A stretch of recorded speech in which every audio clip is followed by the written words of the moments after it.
or your shirt sleeve. We're not we're not having too many problems with toilet paper yet. You will. Wait. Knock on wood. Have you had any cases in your area yet?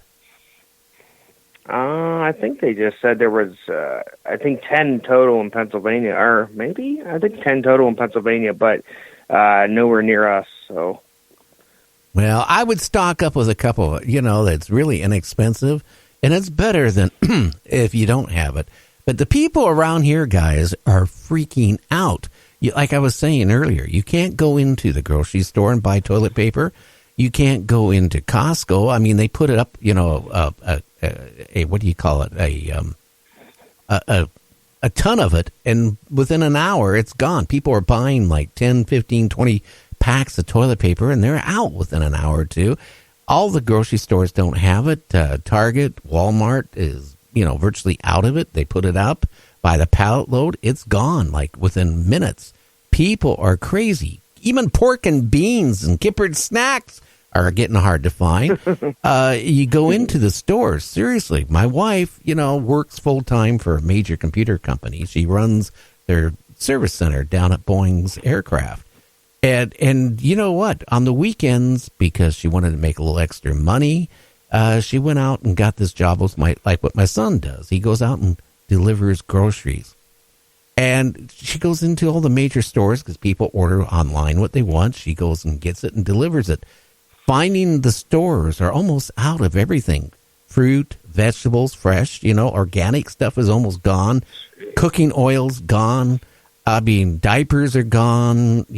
Diaper wipes are gone. Bottled water, the gallon jugs are virtually gone. I mean, one of the major stores got a whole truckload in. And what I heard within 4 hours, they were totally sold out. We're talking a semi-load. Wow.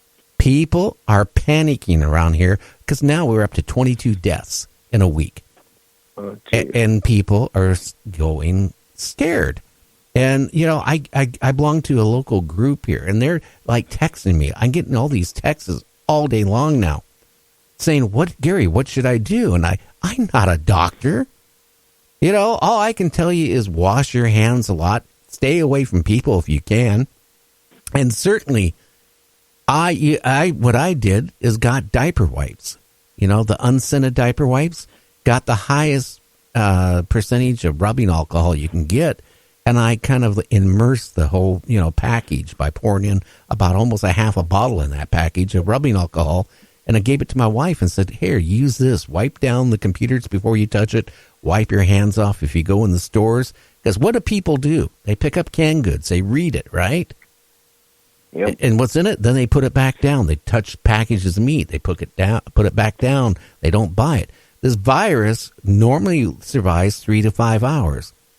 So, I mean, you don't know. Just be prudent. That's all you have to do. If you hear somebody coughing, get away from them. Don't take the chance. Yeah, I agree with you. Absolutely. I'm scared about all the people, like big stores, I won't mention their names, that's been in there all day sneezing and coughing. The ones that refuse are stubborn and won't go to the doctor. And you're coming in behind them. Lord only knows. Well, you know what really scares me, honestly, guys? And this is bad, okay? And people are going to get mad. But you go buy fast food. How do you know one of those guys in that fast food restaurant, right, is making your burger or making your taco or whatever, right, doesn't have it? Because you know what? They're not I hate to say it, a national chain. My son went in to one of them a week ago, and he went into the restroom to comb his hair. He noticed the head cook there was in the stall, and he comes out, and he didn't wash his hands. And what did he do? He went back and started making tacos without the gloves. Oh. So my son immediately said to the manager, I want a refund. Why? I just don't want my food here. Why? The guy didn't wash his hands. Oh, that's nothing. Well, it is something right now more than ever. And how can I say it? All right. And now, I mean, I don't know. And you know what? There's some of these restaurants that have these machines you can punch in. I'm not going to say the chain. Please don't. You punch in what you want. Like if you want a milkshake, hamburger, fries, or those sweet oatmeal cookies, right? You punch it in. Well, I was reading an article. Those machines have more fetal matter on it than your toilet handle has. Because people go use the bathrooms, don't wash their hands, and then they punch in. And then what does people do? They don't. Most people themselves don't use hand sanitizer. They don't wash their hands. They go eat the food or scratch their face or rub their eyes. Yep. Yeah, I don't know. I was going to say the people eating right there after touching all those buttons, they got their hands on their food, then their hands in their mouth. Yeah, that's... Well, one of the women, I should say, it was from the CDC the other day, was telling on a press conference, about the virus and what you could do, like not touch your face and do all this stuff. What she do? She's reading pages, right? She takes her finger, licks it, and flips the page over. Oh. And here she's telling us not to do it. And here she did it on national TV or worldwide TV. She's one of the biggest, whatever. I mean, what happens is we become used to this. We don't think about it. It's human nature. Yeah. And you got to practice what you preach. And this is no time to have lapse of memory. You really got to be on it. Oh, yeah. Now, getting into our round table, I just wanted to assure people, you can take it two ways. You can take this to the extreme, and people are panicking, and they have the right to be. Because I think even our president today did his little thing, but when the reporters asked him about health and all this stuff, he avoided it. And that was the end of the press conference. But, we need to know more. But going into our show here tonight, we're going to be talking about Bigfoot, Mothman, cryptids, UFOs. Are they all tied together? I'm going to start off with my story, guys. And you can ask me questions or whatever. You can, bring some sodium pentothal, inject me, whatever you want. But the early 2000s, I was managing a chain of professional camera stores, and I used to have a lot of good clients, and one of them I really became friends with. He was a medical doctor. He just finished his internship, and he was opening a practice in Washington State within a month. And me and him would go out and take pictures together because one of my other habits besides talking was photography. And I've been up and down the coast of Washington, Oregon, California, and places like Montana, Idaho, taking pictures. I got so many pictures of lighthouses you wouldn't believe. Well, we decided, we're not going to do lighthouses. Let's go to the Canadian Rockies and take pictures of ghost towns, silver mines, old cemeteries. And we researched it pretty good. It sounded really interesting. One of the places, guys, we wanted to go is to a Japanese World War II internment camp where the Canadian government would take the Japanese prisoners. They brought them over here and they would put them in, like internment camp. In other words, like jail, prison type of thing. And they built it miles and miles away from any town, city, out in the middle of the Canadian Rockies. So if one of the prisoners got out, where are they going to really go? They're not going to make it to the ocean very easy. They're not going to make it down, in other words, it's very hard to escape and get away with it. So we went and found the place. Now we had to, this is like in the middle, towards the end of May, first part of week of June we went. And it was still really cold up in the Canadian Rockies. There was snow on the road, on sides of the road, I should say. And we found the place. We had a hike in about 2 miles, maybe, give or take a half mile either direction. And we went through an old cemetery, which was really cool because a lot of the Chinese would come over, back in the late 1800s, all the way up to the 30s and 40s. And they would work the mines up there, silver mines. They're all over the place, old silver mines. And you wonder how they even got there because you look on the side of the mountain and there was a mine. Just think how they ever had to get up there. I don't know. They'd be like 500 feet off the ground. Here's a mine entrance.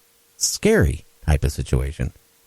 Anyway, were into just going to where the internment camp was. There was a couple buildings that had been decayed and collapsed. There was a lot of mining machinery at the camp. And there was a creek that ran through it. And the camp was built on a base of a mountain.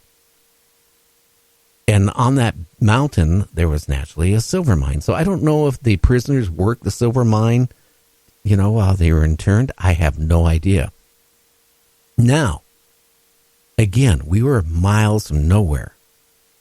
And my friend says, hey, look on the other side of the creek. Look at that huge bear. This is like the hugest bear he ever saw, kind of, yelling at me. So I had a telephoto on my camera, and I swung to take a picture of this huge bear. And then I realized this isn't a bear. I don't know what it is. It's huge. And about the same time it sees me as I see it, it screams. And on top of it off, that was the most scariest scream I've ever heard. I mean, horrible. And then on top of it, guys, it echoed because the mountain base was there. So you had a nice echo effect.